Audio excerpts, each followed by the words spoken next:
Ito ang kanilang long life noodles daw, mga kababayan, no? Tapos braised tofu. Tofu ito na may nuts.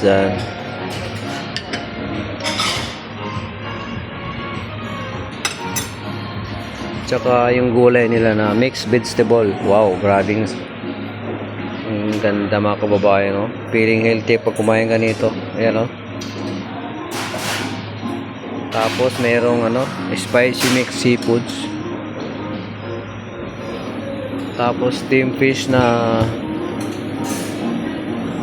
with soy cilantro. Ayan, oh. Cilantro. Ang daming pagkain dito.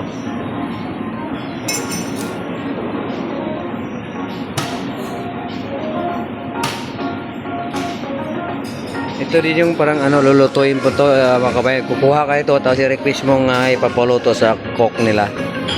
Ayan, o. Pwedeng magumili ka lang dito.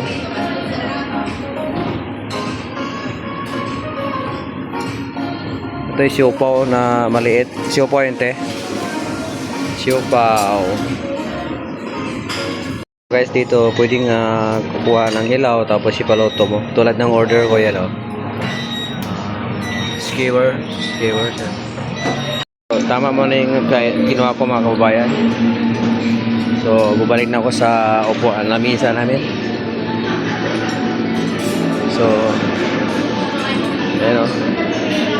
Salmon, tsaka seafoods. Mamaya kuha akong rice na yang chow rice. Ayan. So, kain muna ako, bubalik ko sa lamisa. Ayun. Ito na. Mamaya babalik pa ako.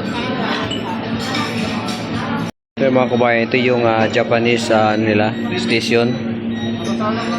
Maraming klaseng Japanese Potomaki roll, dynamite roll, tapos cheese special roll.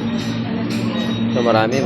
So sakura roll, saka chili real roll. Yan, diba? Ganda dito sa Viking. So, ito na yung kape ko, coffee latte.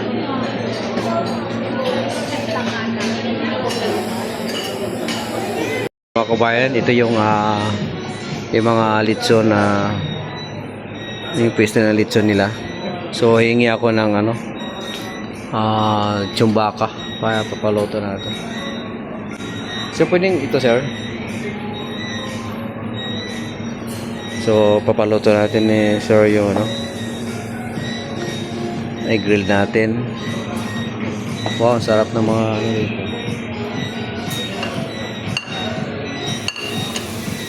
Tara, ginigrill din sir yung aking